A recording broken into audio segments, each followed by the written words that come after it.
Bienvenue à tous, merci de nous rejoindre pour cette nouvelle semaine de l'Africa Newsroom qui sera consacrée au régime de retraite sur le continent, avec notre premier volet qui s'intéressera au système de rémunération des pensions de retraite au Burkina Faso ainsi qu'au Sénégal.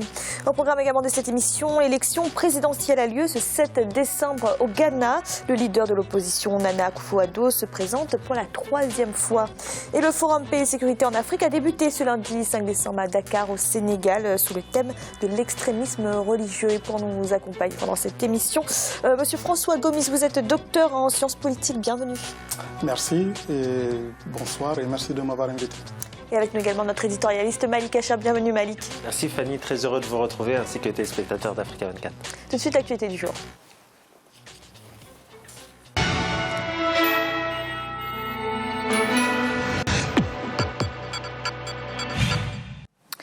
Ce mercredi 7 décembre, les Ghanéens vont élire leur nouveau président. 7 candidats sont en lice pour cette élection à un tour. Parmi eux, Nana Akufo-Addo du nouveau parti patriotique, leader de l'opposition, qui se lance pour la 3e fois dans la course présidentielle. Théocrates Espodo.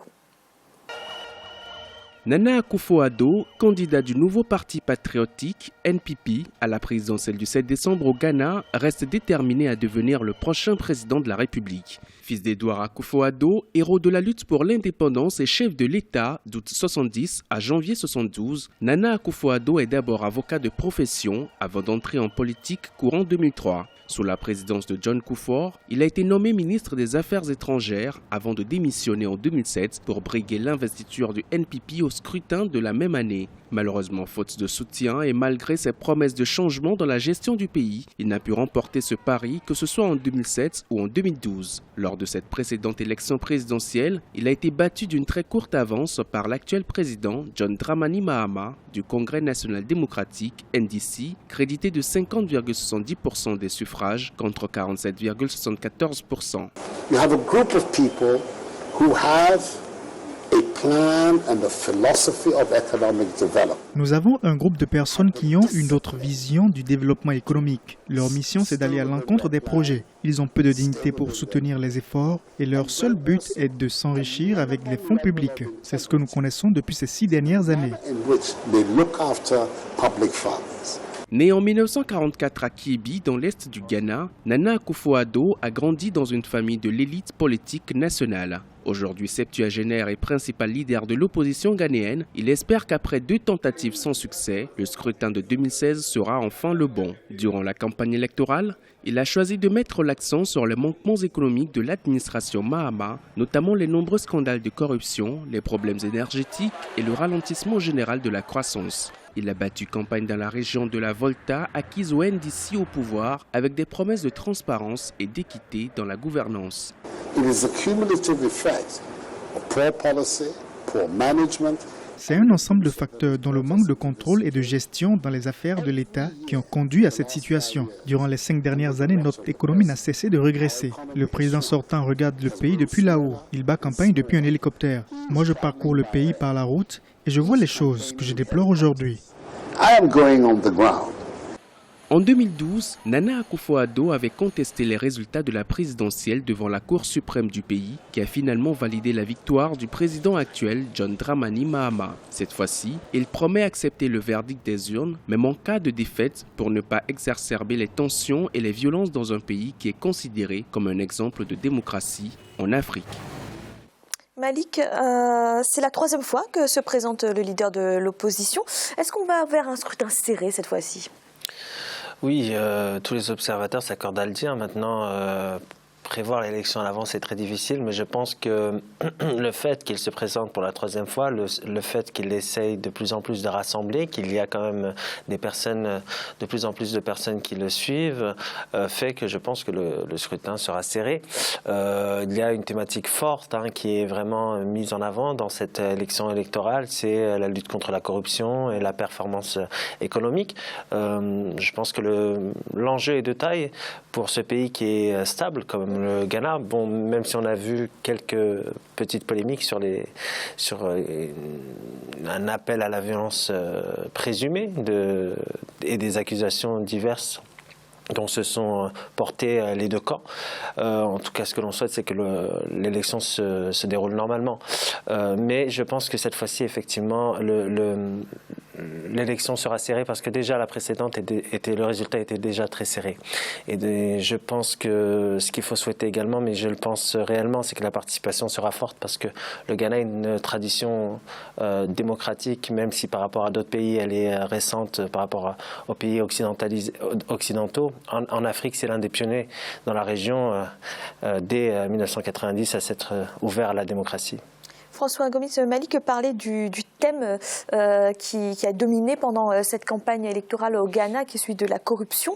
Est-ce que vous pensez que le leader de l'opposition, Nana Akufo-Addo, peut profiter des déçus justement du régime de John Dramani Mahama, le président? Ouais, il est clair, comme l'a dit mon collègue, dans son sillage, je dirais que actuellement, il y a beaucoup de déçus. Parce que les deux dernières années, quand même, il y a eu une morosité économique qui est due en partie à la baisse des cours du pétrole et de l'or, qui sont les principaux fondamentaux de l'économie ghanéenne.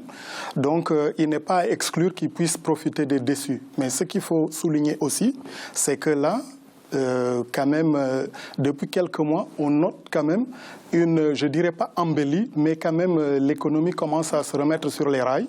D'ailleurs, on annonce une croissance de 8% pour l'année prochaine. Donc c'est ce qui explique que la campagne tourne autour essentiellement du thème économique. Ce qui nous change des thématiques, les élections, disons, il y a quelques mois, aussi bien aux États-Unis qu'ici en France, où les thématiques, c'était que l'identité, la religion et autres.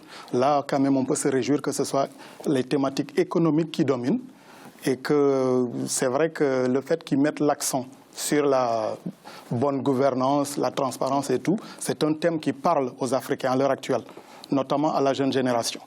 Donc, il est fort probable qu'ils puissent bénéficier des déçus du régime en place. Mais comme il a dit, je parierais plutôt pour une élection serrée, à l'image de ce qu'on a connu en 2012, où le président sortant, M. Dramani Mahama, s'était imposé que de 50,7%. Malik, on parle des thématiques économiques, mais est-ce que le bilan du président est si mauvais que ça sur le plan d'économie? Non, parce que si mauvais, je ne pense pas, parce que le Ghana a toujours attiré les investisseurs. C'est un pays à la stabilité politique évidente et qui a justement rassuré les investisseurs ces dernières années. Notre invité nous parlait justement des chocs externes qu'a pu subir le Ghana, à l'instar de plusieurs pays. Et c'est cela aussi la faiblesse de ces pays-là qui ont une économie qui repose sur les industries extractives. Donc, bon an, mal an, l'économie quand même du Ghana a réussi à, je dirais, à avoir cette capacité de résilience par rapport à ces chocs externes. Ça reste un pays très attractif, un pays qui est très bien positionné géographiquement, qui bénéficie justement de la croissance de cette sous-région de l'Afrique de l'Ouest. Donc c'est un pays qui arrive à tirer son épingle du jeu, mais c'est souvent le cas des pays, je dirais, anglophones. Ils ont cette, je dirais, tradition de l'entrepreneuriat, ce volet-là qui est très, très, très puissant au Ghana et dans les pays anglophones. Donc je pense qu'on ne peut pas quand même avoir un regard si négatif sur sa politique. Maintenant, les affaires de corruption, voilà, d'évasion fiscale font que, bien sûr, la bonne gouvernance, et cette thématique a été abordée ici, reste toujours de mise. Et c'est sur ce volet-là que, justement, le chef de l'opposition va appuyer. Et puis, en sa qualité d'avocat des droits de l'homme, il pourra aussi, je dirais, appuyer sur son expérience et son, je dirais, sa transparence. Et je pense que ce besoin de transparence, il est très, très, très important dans nos pays africains. François Gomis, on entend beaucoup de critiques ces derniers temps à un sujet. On dit que, enfin, certains spécialistes estiment que les leaders de l'opposition n'a pas la stature d'un chef de l'État. Qu'est-ce que vous en pensez ? Bon, quand même, à mon humble avis, quelqu'un qui se présente pour la 3e fois, avec l'expérience qui est, disons, la sienne, je ne pense pas qu'on puisse de manière catégorique dire qu'il n'a pas la carrure. En ce sens, quand même, et bon, il a déjà quand même un projet qui tient la route.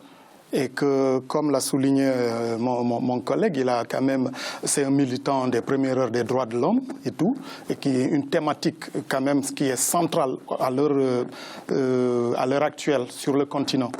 Voilà, les thématiques relatives à l'état de droit, aux droits de l'homme et tout, ça nous parle.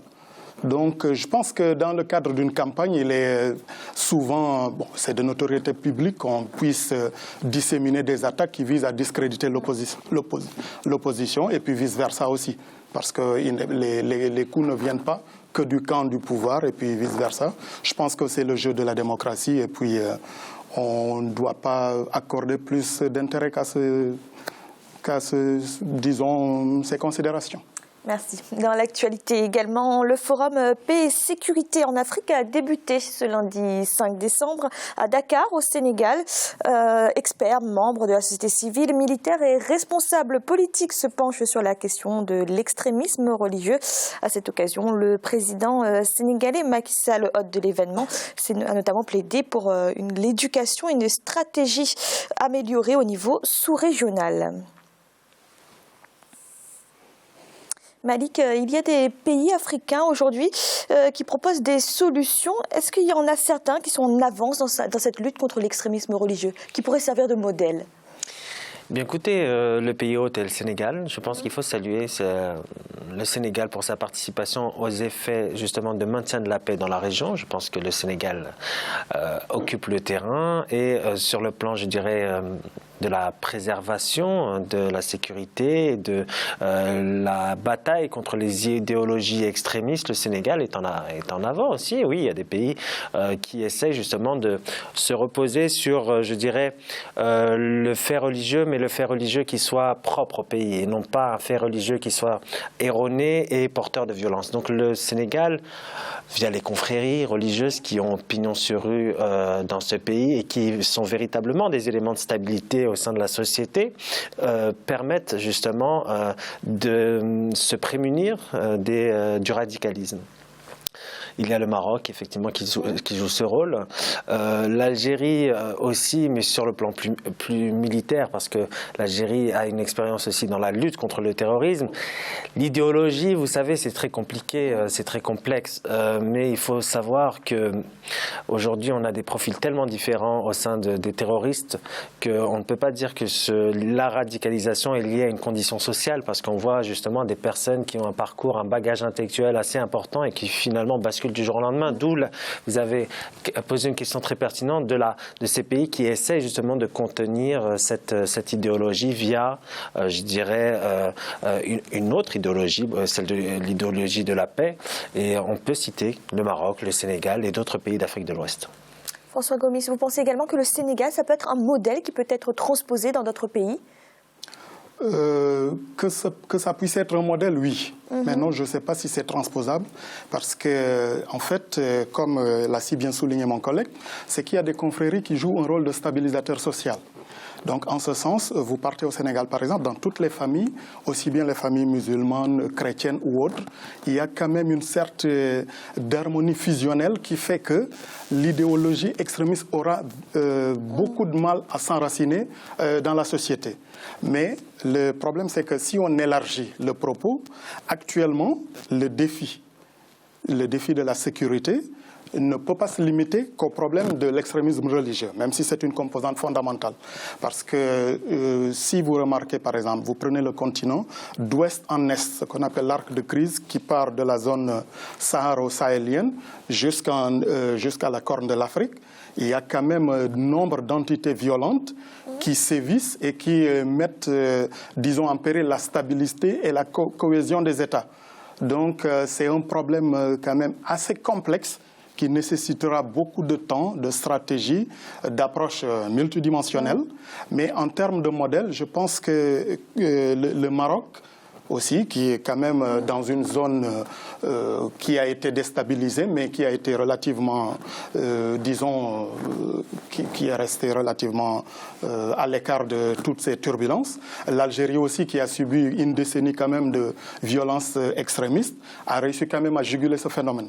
Donc, si on se base sur ces pays-là, et puis on y ajoute aussi le Tchad, qui quand même a une contribution assez conséquente dans la lutte contre Boko Haram. Je pense qu'on peut quand même, même si on n'élabore pas un modèle transposable dans l'ensemble du continent... Donc ça veut dire qu'on ne pourra pas donner une réponse unique face au terrorisme en Afrique. Ben voilà, donc je pense qu'il est impossible de donner une réponse unique, en ce sens qu'il y a une typologie. Parce que les radicalisations, la plupart du temps maintenant, se font par le biais d'Internet. Donc c'est un problème global, mais il y a plusieurs typologies de radicalisation. Donc il est, à mon avis, quand même... Il faudra des stratégies à l'échelle de chaque pays non seulement à l'échelle de chaque pays, parce que les pays ne sont pas touchés avec la même intensité, mais il faudrait que l'Union africaine puisse apporter une vision continentale globale. Et ça, c'est indissociable des moyens. Parce que puisque l'Union africaine puisse s'imposer, que ce soit sur le plan sécuritaire, mais aussi sur le plan des élections et autres, il faut qu'il y ait des moyens pour qu'elle puisse être crédible. Merci François Gomis. Nous allons marquer une courte pause en instant, la deuxième partie de l'Africa Newsroom. A tout de suite.